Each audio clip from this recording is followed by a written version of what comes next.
Hello guys, आज जो हम वीडियो बनाने वाले हैं वो है BCOC 137 जिसका नाम है कॉर्पोरेट अकाउंटिंग। ये जो वीडियो है ये रिलेटेड है जो जून 2025 में जो हमारा क्वेश्चन पेपर आया था उससे रिलेटेड है। तो जो BCOC 137 कॉर्पोरेट अकाउंटिंग में जो क्वेश्चन पेपर में जो प्रैक्टिकल क्वेश्चंस आए थे मेनली, ये वीडियो जो है वो उनसे रिलेटेड है। जैसे कि इसमें फर्स्ट जो प्रैक्टिकल क्वेश्चन था वो था क्वेश्चन नंबर 2।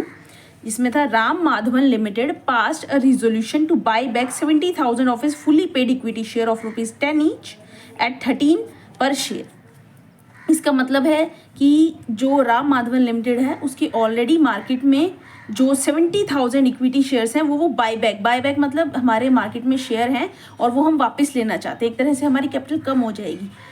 तो हम क्या करना चाह रहे हैं, 70,000 इक्विटी शेयर हम अपने वापस लेना चाह रहे हैं। तो जब हमने इशू किए होंगे तो पेमेंट की होगी।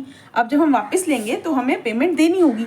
और हैं वो शेयर 10 रुपये के, लेकिन हम कितने पे लेना चाह रहे हैं, वो 13 पे लेना चाह रहे हैं। दैट मीन्स हमारी जो वैल्यू है वो ज़्यादा होगी। तो कोई हमें 10 में तो वापस देगा नहीं, तो वो 13 में देने को तैयार है। तो हम 13 पर शेयर में उसको वापस लेंगे। और इसमें पैसे कहाँ से लाएंगे हम लाएंगे इस पर्पज़ के लिए हमने क्या किया है, और 30,000 इक्विटी शेयर्स अपने और इशू किए हैं। 70,000 हम बाई बैक करेंगे और पैसे इसमें जो देने हैं पैसे, वो पैसे कहाँ से आएंगे, वो 30,000 इक्विटी शेयर्स हम और इशू करेंगे एट पार। तो ये जो है ये हम पार पे इशू कर रहे हैं कि किसी को अगर हमारा शेयर लेना है तो वो हम 10 रुपये में ही देंगे। तो इसमें हम क्या करेंगे, जो 30,000 शेयर्स हमें लेने हैं वो हम 10 पे लेंगे। और कंपनी ने क्या बोला है कि जो पेमेंट हम करेंगे उसके लिए हम, that means company uses 1,50,000 of is balance from equity from securities premium account. अब जो पैसे हमें उन्हें देने हैं जो हम बाई बैक करेंगे, उसमें जो पैसे हम देंगे कुछ तो इसमें से लेंगे और कुछ बोला है कि सिक्योरिटी प्रीमियम अकाउंट में जो 1,50,000 का हमारा बैलेंस है वो हम यूज़ करेंगे कुछ, और बाकी जो है वो हम अपने जनरल रिजर्व से पे करेंगे। अब हमें इसकी जनरल एंट्रीज पास करनी है। तो पहले तो हमें ये देखना पड़ेगा कि हमें कितना अमाउंट देना है और कितना अमाउंट हमारे पास आएगा। तो हम ये वर्किंग बनाएंगे एक तरह से। ये वर्किंग हमारा रहेगा कि बाय बैक अमाउंट कितना है। बाय बैक मतलब हमें जो देना है, जो शेयर हमें बाय बैक करना है उसके बदले में हमें कोई फ्री में तो हमें हमारे दिए हुए शेयर वापस नहीं देगा, तो उसे हम कितना पैसा देंगे, इतना तो हमारी इक्विटी शेयर कैपिटल एक तरह से, और इतना हमें उसे सिक्योरिटी प्रीमियम एक तरह से एक्स्ट्रा पैसा देना होगा। वो इसलिए क्योंकि हम 13 पे ले रहे हैं तो 10 रुपये का तो वो शेयर है, तो इक्विटी शेयर कैपिटल, और 3 रुपये एक्स्ट्रा जो हम दे रहे हैं वो है हमारा सिक्योरिटी। तो अब इतना हमें उसे वापस देना है। तो अब इसमें से हमें क्या देना है, टोटल हमें 9,10,000 रुपीज़ उसे वापस देना है। इससे हमारा ये आ गया। अब 3 लाख के तो हम शेयर इशू करेंगे। अब इसमें बोला है कि ये जो 2,10,000 रुपये हैं इसमें आप 1,50,000 सिक्योरिटी प्रीमियम से ले लो और जो 60,000 एक्स्ट्रा है वो आप जनरल रिजर्व से ले लो। तो अब हम इसकी जनरल एंट्रीज क्या पास करेंगे, जब पहले हम इक्विटी शेयर जो इशू करेंगे तो उस पर क्या एंट्री होगी, बैंक में पैसे आ गए bank account to equity share capital, और ये हमने पार पे लिए हैं तो इसमें कोई सिक्योरिटी प्रीमियम या जनरल रिजर्व कुछ नहीं आएगा क्योंकि ये हमने एज ए पार पे ही लिए हैं, तो इसमें कुछ भी एक्स्ट्रा नहीं आया हमारे पास। दूसरा आएगा हमारे पास कि हमने शेयर बाय बैक किए, तो buy back of 70,000 equity share. तो इसमें क्या होगा, हम पैसे देंगे, और देंगे भी सिर्फ ये नहीं है कि हमने जितने की कैपिटल हमारी है, जितने का शेयर उतने ले लिया, हमने एक्स्ट्रा भी दिए हैं। तो उसमें से हम 1,50,000 के लिए सिक्योरिटी प्रीमियम अकाउंट यूज़ करेंगे, 60,000 के लिए हम जनरल रिजर्व यूज़ करेंगे, और बाकी 7 लाख जो 10 × 70,000 शेयर्स हैं उसके लिए हम इक्विटी शेयर कैपिटल हमारा उतना से कम हो जाएगा, और सारा पैसा कहाँ से जाएगा, बैंक से जाएगा। That's it. अब नेक्स्ट जो हमारा क्वेश्चन था वो था क्वेश्चन नंबर 4। अब इसमें क्या दिया हुआ है, इसमें हमें हमारी कुछ लेजर के बैलेंसेस दिए हुए हैं, कुछ एक्सपेंस की डिटेल दी हुई है, कुछ एक्स्ट्रा एडिशनल डिटेल दी हुई है। इससे हमें बनाना क्या है, हमें बनाना है इससे कंपनी का final accounts in vertical format. तो पहले तो हमें ये देखना है कि वर्टिकल फॉर्मेट मांगा है तो हम उसे वर्टिकल फॉर्मेट में ही देंगे, हॉरिजॉन्टल में हम दे नहीं सकते। दूसरा कंपनी फाइनल अकाउंट में क्या क्या आता है, trading account, profit and loss account, और आता ही है हमारी बैलेंस शीट। अब इसमें हमें ये तीनों बनाने होंगे। अब हमें देखना है कि हमें प्रॉफिट कौन सा दिया हुआ है। अगर हमें डायरेक्ट एक्सपेंस, सेल, परचेज की ट्रांजेक्शन दी हुई है तो हमें ट्रेडिंग अकाउंट भी बनाना होगा। लेकिन इस क्वेश्चन में हम आगे देखें कि हमें क्या दिया हुआ है, ग्रॉस प्रॉफिट ऑलरेडी दिया हुआ है। दैट मीन्स ये जो हमें अमाउंट दिया गया है ये आफ्टर ट्रेडिंग अकाउंट दिया गया है। दैट मीन्स हमें यहाँ पर ट्रेडिंग हम स्किप कर सकते हैं क्योंकि उसकी हमें इन्फॉर्मेशन भी नहीं है और डायरेक्ट हमें ग्रॉस प्रॉफिट दिया हुआ है। तो हम क्या करेंगे इसमें, अब बचे कौन से अकाउंट, सिर्फ प्रॉफिट एंड लॉस अकाउंट और बैलेंस शीट, तीन में से दो ही तो बचे। तो यहाँ पर हम प्रॉफिट एंड लॉस बनाएंगे और बैलेंस शीट बनाएंगे। तो अब सबसे पहले हमें क्या दिया हुआ है, पहले हमें ये हर एक जितने भी बैलेंसेस लेजर के हमें दिए हुए हैं हर एक ट्रांजेक्शन को पहले हमें समझना होगा अच्छे से।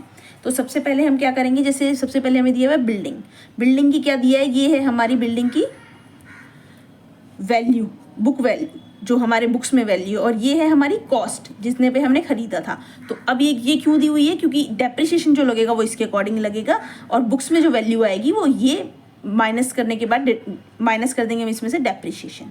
दूसरा हमें प्लांट एंड मशीनरी दिया हुआ है, रेंट, रेट एंड इंश्योरेंस हमें दिया हुआ है, एडवर्टाइजिंग दिया हुआ है, सैलरी दिया हुआ है और डायरेक्टर की फीस दी हुई है।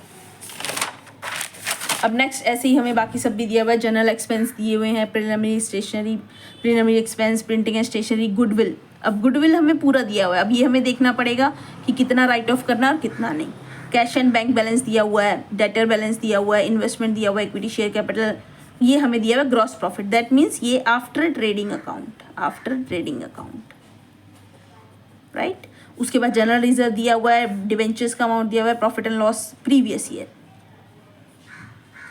दिया हुआ है और ये हमें क्रेडिटर्स दिए हुए हैं। तो अब हमें देखना है एडिशनल इन्फॉर्मेशन से, हमें देखना है अब एडिशनल इन्फॉर्मेशन में क्या दिया हुआ है, बैड डेट दिए हुए हैं 5000। दैट मीन्स हमारे जो डेटर हैं वो 80,000 ना होके 5,000 उसमें से डिडक्ट हो जाएगा, तो हमारे डेटर कितने के बचेंगे, 75,000 के। और ये बैड डेट का इफेक्ट कहाँ आएगा, बैड डेट हमारा लॉस है एक तरह से, हमारा एक्सपेंस है, जो सेल हुई थी उसके पैसे हमें नहीं आएंगे, तो ये हम प्रॉफिट एंड लॉस में लेके जाएंगे। दूसरा हमें दिया हुआ है debenture interest outstanding for whole year. That means हमें 10% डिबेंचर इंटरेस्ट भी देना होगा अपनी बुक्स में। प्रोवाइड फॉर इनकम टैक्स 15,000 हमारा इनकम टैक्स है, वो भी हमें अपने प्रॉफिट एंड लॉस में लेना होगा। आउटस्टैंडिंग सैलरी दी हुई है 2,000। दैट मीन्स इस सैलरी जो ऊपर हमें सैलरी गिवन है उस सैलरी के अलावा एक्स्ट्रा 2,000 हमारा इस साल का एक्सपेंस है, तो वो हमें देना होगा। और ये कहाँ खड़ा हो जाएगा, इससे हमारा कैश कम नहीं होगा। ये आउटस्टैंडिंग सैलरी है तो ये बैलेंस शीट में हमारी करंट लायबिलिटी साइड में आएगी, क्योंकि आउटस्टैंडिंग है ना, अभी हमें देनी तो है लेकिन अभी तक हमने दी नहीं है। दैट मीन्स हमारी लायबिलिटी है तो हमें फ्यूचर में देनी है। प्रीपेड इंश्योरेंस मतलब जो यहाँ पर हमें इंश्योरेंस दिया हुआ था, दैट मीन्स हमें जो यहाँ पर इंश्योरेंस दिया हुआ था वो था 20,000। अब इस 20,000 में हमने क्या किया है, 1,000 फॉर नेक प्रीपेड दिया है। प्रीपेड मतलब हमारा इस साल का एक्सपेंस नहीं है, तो प्रॉफिट एंड लॉस में कितना आएगा, प्रॉफिट एंड लॉस में आएगा माइनस में 1,000, दैट इज 19,000 ही आएगा इस साल का।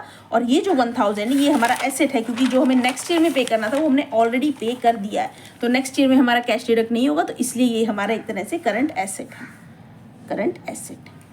और डेप्रिसिएशन हमें दिया हुआ है बिल्डिंग पे 10% और original cost, and plant and machinery पे 10% और रिड्यूसिंग बैलेंस। तो इसकी ओरिजिनल कॉस्ट हमें चाहिए, इसकी हमें रिड्यूसिंग बैलेंस पे ही करना है, तो ऑलरेडी हमारे पास WDV है। WDV मतलब written down value. Director propose 15% dividend to equity share holder. अब इसमें बोला है कि जो इक्विटी शेयर कैपिटल है हमारी, इस पर हमें @ 15% डिविडेंड भी देना होगा। और राइट ऑफ प्लिनरी एक्सपेंस। अच्छा, अब हम ये सोच रहे थे कि जो गुडविल है हमारी, ये क्या है, एक तरह से हमारा इंटेंजिबल एसेट है। तो इंटेंजिबल एसेट है तो ये हर साल राइट ऑफ होगा। अब कितना, अब ये हमें पता नहीं, अगर नहीं पता होता तो हम पूरा राइट ऑफ करते, या फिर हम एक नोट डाल देते कि हम गुडविल और प्रीलिमिनरी एक्सपेंस राइट ऑफ नहीं कर रहे। लेकिन इस क्वेश्चन में हमें प्रॉपर लिखा हुआ है कि हमें कितना राइट ऑफ करना है। तो प्रीलिमिनरी एक्सपेंस जो है वो 25% राइट ऑफ होगा, तो 25% मतलब 5,000, और जो गुडविल है 20% राइट ऑफ होगी, दैट इज़ 4,000। अब ये सब लेके अब हमें बनाना है हमारा प्रॉफिट एंड लॉस अकाउंट। अब ये जो हम समझ गए हैं, profit and loss banana tough नहीं है। अब हम आते हैं अपने, सबसे पहले तो आपको अपनी वर्किंग देखनी होगी, आपकी वर्किंग कैसी। पहले ऐसे नहीं है कि हम सीधा यहाँ पर अमाउंट डाल दें और सीधा यहाँ पर लिखते जाए, नहीं, हमें सीधा यहाँ पर भी हमें प्रॉपर एक हमें यहाँ पर डालना होगा, एक हेड हमारा जो है वो प्रॉपर होना चाहिए। दैट इज़ पहले हम लिखेंगे स्टेटमेंट ऑफ, ये नहीं है कि हमने सीधा statement of profit and loss account लिख दिया या प्रॉफिट एंड लॉस अकाउंट लिख दिया और हम डायरेक्ट लिखने लगे। एक वर्किंग की भी, एक प्रेजेंटेशन की भी एक नंबर होते हैं एग्जाम में। तो सबसे पहले हमें लिखना होगा, इसमें हालांकि 1-2 सेकेंड ही लगेगा बट हमें लिख देना चाहिए, statement of profit and loss account of Krishna trading company for the year ending 31 मार्च 2020, क्योंकि हमें प्रॉपर गिवन है नाम भी और एंडिंग भी, तो हमें ढंग से ही लिखना चाहिए। तो अब हम आते हैं, सबसे पहले हम सेल पे आएंगे। सेल पे हमारा सेल परचेज़ की हमें कुछ गिवन नहीं है, तो डायरेक्ट हम क्या करेंगे, रेवेन्यू साइड में ग्रॉस प्रॉफिट पे लिख देंगे 2 लाख। दैट मीन्स ये आफ्टर ट्रेडिंग अकाउंट है, क्योंकि ट्रेडिंग अकाउंट सेल परचेज़ की डिटेल भी नहीं है और डायरेक्ट ग्रॉस प्रॉफिट गिवन है, तो हम ये मान के चलेंगे कि ट्रेडिंग अकाउंट हमारा ऑलरेडी बन चुका है। नेक्स्ट हम आएंगे फिर एक्सपेंसेस पे। अब एक्सपेंसेस में हमने 20,000 था, माइनस में 1,000, 19,000, एडवर्टाइजिंग 10,000, ठीक है। ऐसे ही सैलरी 20,000 ऑलरेडी हमने पे कर दी थी और आउटस्टैंडिंग है 2,000। दैट मीन्स हमारा जो एक्सपेंस है, जो एम्प्लॉय ने हमारे काम किया होगा वो इस साल में 22,000 का किया होगा, पर हमने उसे अभी 20 ही दिए, तो नेक्स्ट ईयर हमें और देने 2,000, तो हम एक्सपेंस अभी मान के चलेंगे। उसके बाद हमारा आएगा general expense, printing stationery, bad debt हमने जैसे कि बोला था 5,000 हम ऑलरेडी इसमें लिख के चलेंगे और डेटर में से हमारा कम हो जाएगा, क्योंकि अब इसके पैसे हमें नहीं आएंगे। डेप्रिसिएशन, डिसिप्लिनरी एक्सपेंसेस हमने 5,000, गुडविल 4,000 एंड टोटल एक्सपेंस हमारा आया 1,45,000। अब आएगा हमारा प्रॉफिट बिफोर टैक्स आया हमारा 55,000। ऐसे ही provision for income tax given है, तो अगर अदरवाइज़ अगर ये परसेंटेज में भी गिवन हो तो हमें इतना घबराने की बात नहीं है। 50 प्रॉफिट बिफोर टैक्स पे अगर मान लीजिए 20%, 40% इनकम टैक्स दिया हुआ है तो उसका हम परसेंटेज निकाल के यहाँ लिख देंगे, बट यहाँ पर ऑलरेडी हमें प्रोविज़न फॉर इनकम टैक्स दिया हुआ है, तो डायरेक्ट हम डाल के नेट प्रॉफिट आफ्टर टैक्स निकाल देंगे। उसके बाद क्या करना है, हमें अप्रोप्रिएशन करने हैं। तो अप्रोप्रिएशन अगर हमें करने हैं तो फिर प्रपोज डिविडेंड आएगा 15% ऑफ 2 लाख, जैसे कि हमें गिवन था। तो ये हमारा प्रॉफिट आया इस साल का, एक्चुअल प्रॉफिट हमारा ये है। तो ये एक्चुअल प्रॉफिट और कुछ प्रॉफिट हमें ऑलरेडी गिवन था पिछले साल का, तो उस प्रॉफिट में हम इस प्रॉफिट को ऐड कर देंगे बैलेंस शीट में। तो सेम ऐसे ही हम अपनी बैलेंस शीट बनाएंगे और ये हमें पता होना चाहिए किस फॉर्मेट में हमें लिखना है। अगर वर्टिकल बोला है तो हम ऐसे ही पहले इक्विटी एंड लायबिलिटी डालेंगे, देन फिर करंट एसेट्स डालेंगे। तो सबसे पहले हम आते हैं यहाँ पर, इक्विटी शेयर कैपिटल हमें गिवन है, जनरल रिजर्व हमें गिवन है, प्रॉफिट एंड लॉस अकाउंट हमें गिवन है। ये 50,000 ऑलरेडी था और उसमें 10,000 हमने ऐड कर दिया। दैट इज़ ये आया हमारा शेयर होल्डर फंड। देन फिर आएंगे हम नॉन करंट लायबिलिटी, मतलब 10% डिबेंचर्स और दूसरा इंटरेस्ट। इंटरेस्ट हमें एडिशनल इन्फॉर्मेशन में दिया है, दैट मीन्स अभी तक हमने पे नहीं किया है, तो अभी ये भी आउटस्टैंडिंग है, तो ये भी हम करंट लायबिलिटी में डालेंगे। Outstanding debenture interest 10,000। अगर हम ये मान के चलते हैं कि हमने पे कर दिया तो फिर इसमें से कैश हमें कम करना पड़ता, लेकिन उसमें ऐसा कुछ नहीं दिया है कि हमने पे कर दिया, तो हम यही मान के चलेंगे कि अभी आउटस्टैंडिंग है। हमने सिर्फ इसका प्रोविज़न बनाया है, प्रोविज़न भी नहीं, एक तरह से हमने अर्ली हमारे प्रॉफिट एंड लॉस में डाल दिया है, पर अभी पे नहीं हुआ है, तो पे जब होगा तो फिर ये आउटस्टैंडिंग खत्म हो जाएगा। तो ये आया हमारा 4 लाख। उसके बाद आएंगे हमारी करंट लायबिलिटी, क्रेडिटर्स गिवन है, आउटस्टैंडिंग सैलरी आएगी, प्रोविजन फॉर टैक्स आएगा और प्रपोज डिविडेंड आएगा। दैट इज 4,67,000 इसका टोटल आया। अब हम नेक्स्ट चलते हैं एसेट साइड पे। ये हमें देखना होगा कि हमारे एसेट और लायबिलिटी साइड मैच होनी चाहिए। तो एसेट साइड में हमारा आएगा fix asset, building plant and machinery का अमाउंट गिवन था, तो बिल्डिंग में हम ये ध्यान रखेंगे उसकी कॉस्ट से नहीं, उसकी कॉस्ट में से डिडक्ट ना करके हम उसके बुक वैल्यू से ही हम अपना, लेकिन डेप्रिसिएशन जो लगेगा वो हमारा कॉस्ट पे लगेगा, दैट इज़ 2 लाख का 10%। तो और लेकिन डिडक्शन जो होगी वो हमारी बुक वैल्यू से होगी, that is 1 lakh. Plant and machinery आएगा हमारा 1,80,000। गुडविल, ये हमें ध्यान रखना है कि इंटेंजिबल एसेट्स का सिर्फ हमें प्रॉफिट एंड लॉस में नहीं, बैलेंस शीट में भी ट्रीटमेंट करना है। जैसे कि गुडविल अगर मैं डाल दी तो जितनी हमने राइट ऑफ कर दी उसको माइनस करके बाकी बची भी तो हम लिखेंगे ना, ऐसे ही प्रीमियम एक्सपेंस में भी लिखेंगे। फिर करंट एसेट्स, डेटर्स हम बैड डेट माइनस कर देंगे, कैश एंड बैंक आ गया हमारा, इन्वेस्टमेंट आ गई, प्रीपेड इंश्योरेंस, ये भी हमें ध्यान रखना है, हमें यहाँ लिखना है। दैट इज़ 4,67,000, दैट इज़ हमारा जो बैलेंस शीट का टोटल था, वो भी दोनों साइड का मैच। अब जो नेक्स्ट क्वेश्चन था वो था क्वेश्चन नंबर 6, दैट इज़ ये था एक तरह से हमें कंपनी की वैल्यू ऑफ फर्म चैप्टर से था कि हमें कंपनी की जो वैल्यू है वो निकालनी है एक्चुअल, और वो वैल्यू भी निकालनी है प्लस पर शेयर वैल्यू भी हमें निकालनी है। तो पहले हम कंपनी की पूरी वैल्यू निकालेंगे, उसमें से divide by equity, number of equity shares कर देंगे, तो एक शेयर की वैल्यू आ जाएगी। तो इसमें हमें दिया हुआ था शेयर कैपिटल है कंपनी की 10 लाख रुपीज़, जिसमें 10,000 इक्विटी शेयर्स हैं 100 ईच। तो नंबर ऑफ इक्विटी शेयर्स कितने हो गए हमारे 10,000। और नेट प्रॉफिट्स है हमारा लास्ट 5 ईयर्स के, 1 2 3 4 5 ईयर्स के हमें गिवन है, ये इतने सारे हैं। विच 20% वॉज प्लेस टू रिजर्व। अब हमें ये कहना होगा कि जो हमारा प्रॉफिट है रिटेन जो हम करते हैं वो है 20%, और जो हमारा एक्चुअल प्रॉफिट है जो हमें मेंटेन करना होगा उसको एक तरह से हम बोलते हैं मेंटेनेबल प्रॉफिट। मेंटेनेबल प्रॉफिट मतलब जितना प्रॉफिट हमारा आता है उसमें से जितना रिजर्व में हम डालते हैं वो छोड़ के जो रेस्ट बचता है उसे कहते हैं हम, वो टर्म होती है मेंटेनेबल प्रॉफिट। तो उसमें ये बोला गया। हाँ, और दूसरा fair investment return. Investment return मतलब इस 12% से हमें कैपिटलाइज करना है हमारे प्रॉफिट को, that is called capital return या इन्वेस्टमेंट रिटर्न आप कह लो, दैट इज़ 12%। तो अब हमें सबसे पहले क्या निकालना है, value of company share by yield value method. Yield value method, अब यील्ड वैल्यू मेथड का मतलब है कि कितना रिटर्न बेसिस पे हम देखेंगे कि हमें कितना हमारा शेयर्स की जो वैल्यू है आने वाले फ्यूचर में, तो वो हमें देखना होगा। तो उसके लिए पहले हमें ये देखना होगा कि हमारे कितने प्रॉफिट्स हैं होंगे फ्यूचर में डिवाइड बाय कैपिटलाइजेशन। मान लीजिए आज हमारे पास 100 रुपये हैं और वो 10% के अकॉर्डिंग कैपिटलाइज हो रहे हैं, तो वो हमें 1000 डिवाइड बाय 10%, इतना ये हमारी वैल्यू है। दैट मीन्स सबसे पहले फॉर्मूला हम लिख देंगे, value of maintainable profit upon return rate. Return rate already हमारे पास गिवन है 12%, मेंटेनेबल प्रॉफिट अभी हमें निकालना होगा। तो मेंटेनेबल प्रॉफिट का फॉर्मूला क्या होता है, average profit minus transfer to reserve.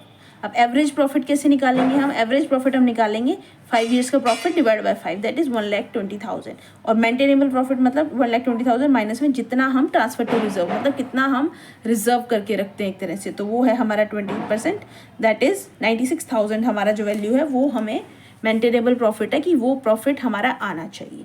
तो वैल्यू ऑफ कंपनी होगा 96,000 divide by 12% equal to 8 lakh. तो वैल्यू ऑफ कंपनी है 8 लाख, पूरी कंपनी की वैल्यू 8 लाख है। लेकिन अगर किसी के पास एक इक्विटी शेयर तो उसकी वैल्यू कितनी होगी, तो उसकी वैल्यू होगी 8 lakh divide by number of equity share. इतने हमारे इक्विटी शेयर्स थे। तो ये हम कह सकते हैं कि एक वैल्यू, अगर मेरे पास एक शेयर है तो मेरे पास 80 रुपये हैं कंपनी के, तो ये मेरी शेयर्स की वैल्यू है। तो जो BCOC 137 है उसमें इतने ही क्वेश्चंस थे practical. Thank you for watching my video.